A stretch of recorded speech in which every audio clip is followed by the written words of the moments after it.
A US Air Force F-16 is soaring at 30,000 feet, keeping watch over a naval task force below. Everything seems routine, until out of nowhere, two missiles scream into the sky, locked onto that jet. These aren't just any missiles, they're fired by Houthi rebels in Yemen, and they're moving at nearly 3 times the speed of sound. The pilot has seconds to react. One wrong move, and this becomes a disaster. But here's the kicker. The Houthis missed, and that miss, it was the biggest mistake they could have made. This is a wild story that unfolded recently, an attack that could have changed everything in the Middle East.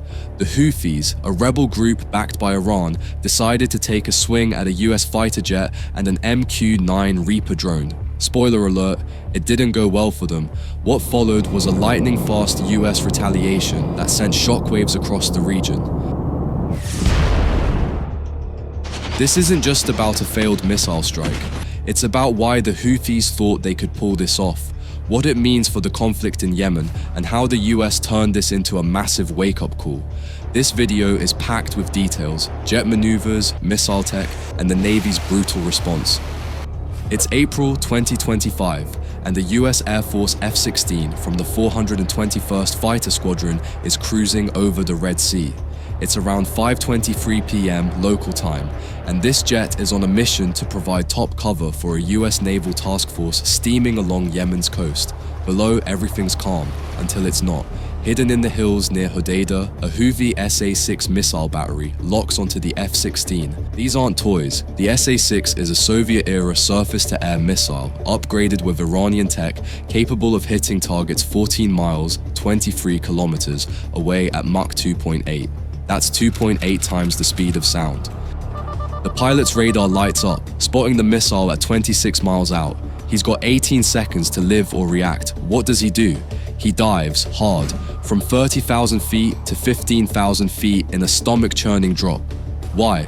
The SA-6 is semi-active missile. It needs ground radar to paint the target red. That dive's meant to break the lock. But here's the problem. More missiles are coming. The radar can track up to 20 targets, but with the pilot twisting and turning, it's struggling. Effectiveness drops to 47% when he's weaving off angle. The F-16 is loaded with tricks. Under its wings, the TER-9, a pylon integrated dispensing system, kicks in. These bad boys have ultraviolet sensors giving 360-degree coverage, spotting missile launches up to 6 miles away. The system unleashes 12 MJU-50B flares and 24 RR-180 chaff bundles, creating a half-mile cloud of decoys.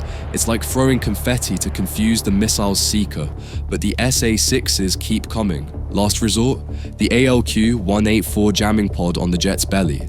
This thing blasts digital noise across 2 to 20 GHz, frying the SA-6's 6 to 8 GHz guidance. The missiles lose their lock and miss.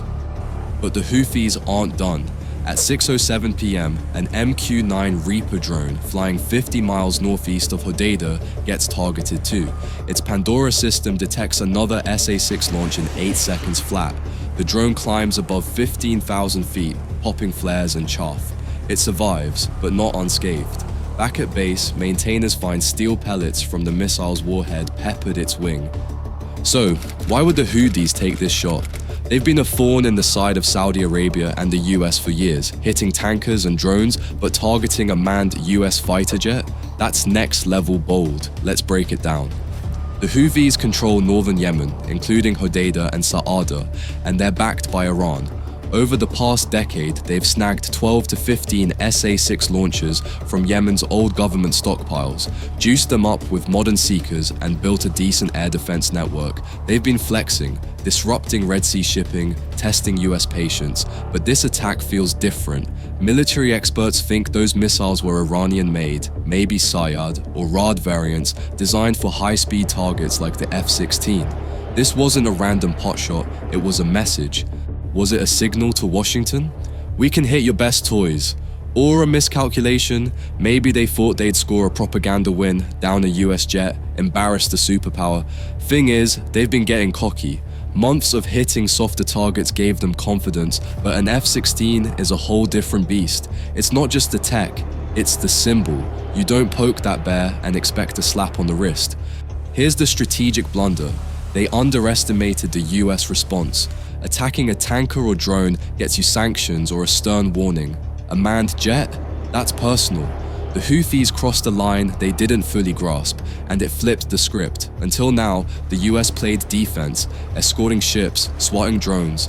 This gave them the green light to go hard. And trust me, they did. The Houthis missed at 5:23 p.m. By sunset, the US was already swinging back. Central Command and the White House were stunned, not just by the attack, but by its brazenness. President Trump didn't hesitate. Devastate them. Within 8 hours, the USS Spruance, a guided missile destroyer, steamed into position off Yemen's coast. Normally, you'd expect Tomahawks, long range, precise, but the Navy got creative. They picked the SM-6 missile. Why? It's fast, Mach 3.5, and carries a 1,500 kilogram warhead. Designed for air defense, it's been tweaked for ground strikes too. The target?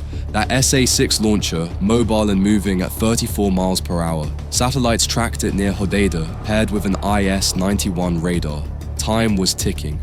At 3:45 a.m., 2 SM-6s roared out of the Spruance's VLS cells.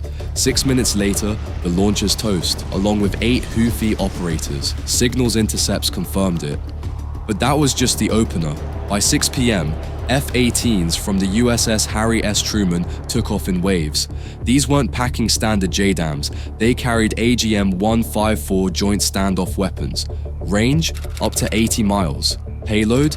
Either 145 bomblets or 192 pounds of explosives. GPS guided, they hammered storage bunkers near Saada. Then the USS gravely piled on, firing 6 Tomahawks into the rubble. Result? 14 ballistic missiles, 3 more SA-6 launchers, and 23 anti-ship cruise missiles gone. This wasn't a slap, it was a sledgehammer. The US didn't just hit back, they crippled the Houthis' ability to strike again anytime soon. Analysts say it's a new posture. Mess with us and we don't wait. The Eisenhower carrier group moved closer. Destroyers like the USS Laboon set up missile defense zones and crews braced for more. Houthi chatter went quiet. Confusion, fear. They have poked the wrong jet. So, what does this mean?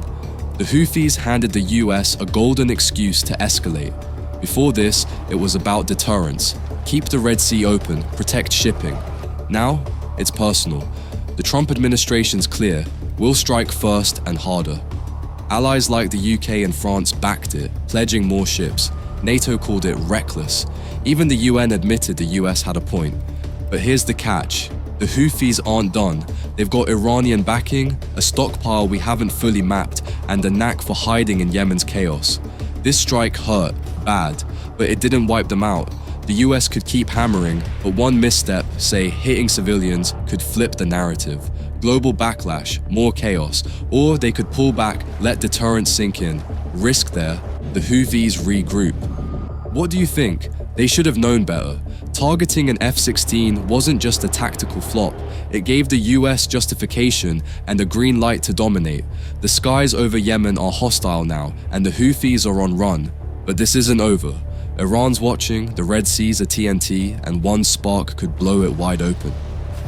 And that's the story of how the Houthis tried to hit a US fighter jet and paid for it big time. What do you think? Should the US keep striking or pull back before this spirals? Drop your thoughts in the comments. If you like this deep dive, smash that like button, subscribe if you haven't, and ring the bell for more. I am pushing for 1,000 subs, and you're part of it. Thanks for watching.